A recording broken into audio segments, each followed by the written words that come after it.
दोस्तों, आपने कई बार सुना होगा कि कुछ जगह ऐसी होती है जहां अजीब और डरावने घटनाएं होते हैं।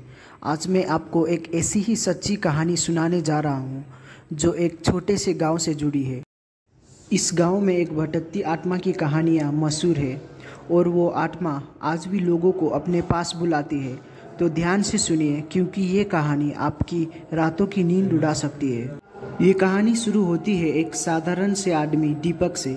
दीपक शहर में रहता था, लेकिन उसे अक्सर काम से गांव में जाना पड़ता था। एक बार उसे एक छोटे से गांव में एक पुराने हवेली को देखने जाना पड़ा। इस हवेली के बारे में गांव वालों ने बताया था कि रात के समय यहाँ अजीब घटनाएं होती है। दीपक ने इसे बस एक और पुरानी कहानी समझकर नज़रअंदाज कर दिया। जब वो उस हवेली पहुंचा, सूरज ढलने ही वाला था।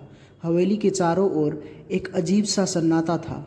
आसमान में काले बादल घिरने लगे थे और हवेली की दीवारें पर समय की मार साफ दिख रही थी। दीपक ने जैसे ही हवेली का दरवाज़ा खोला, एक ठंडी हवा का झोंका आया। हवेली के अंदर का माहौल बहुत ही अजीब था। हर तरफ धूल और मकड़ी के जाले।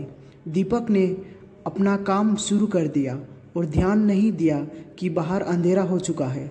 जब उसने घड़ी देखी तो रात के 9 बज रहे थे। वो काम में इतना डूब गया था कि उसे समय का अंदाज़ा ही नहीं हुआ। लेकिन जब उसने बाहर जाने की कोशिश की, दरवाज़ा बंद हो चुका था। उसे लगा शायद हवा से दरवाज़ा बंद हो गया होगा। जैसे ही उसने दरवाज़ा खोलने की कोशिश की, एक तेज झटके से दरवाज़ा और भी ज़ोर से बंद हो गया। उसकी धड़कनें तेज हो गई। उसने सोचा शायद कोई पुरानी हवेली की खामियां होगी। लेकिन तभी उसे सीढ़ियों पर किसी के कदमों की आवाज़ सुनाई दी। हवेली में और कोई नहीं था।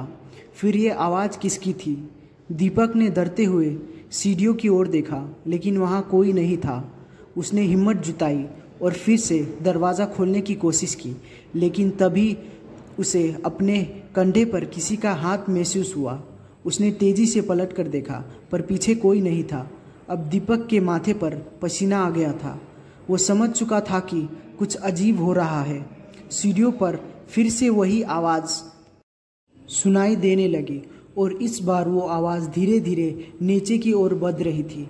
दीपक का दिल अब तेज़ी से धड़कने लगा था। अचानक उसे एक धीमी घबराई हुई आवाज़ सुनाई दी, मुझे बचाओ। वो आवाज़ बार बार गूंज रही थी, जैसे कोई बहुत दर्द में हो। दीपक ने चारों ओर देखा, लेकिन वहाँ कोई नहीं था। वो आवाज़ अब हवेली के एक पुराने कमरे से आ रही थी। दीपक ने हिम्मत करके उस कमरे की तरफ कदम बढ़ाया। जैसे ही उसने दरवाज़ा खोला, कमरे के अंदर का नज़ारा देखकर उसकी चीख निकल गई। कमरे के बीचों बीच एक पुरानी टूटी हुई कुर्सी थी और उसके सामने एक दर्पण। लेकिन उस दर्पण में कोई परछाई नहीं थी, सिवाय एक औरत की जो दीपक को घूर रही थी। उसका चेहरा भयानक था, आंखें लाल और सूजी हुई, बाल बिखरे हुए। वो धीरे धीरे दर्पण से बाहर निकल रही थी। दीपक ने तेज़ी से भागने की कोशिश की, लेकिन उसके पैर जैसे ज़मीन से चिपक गए थे।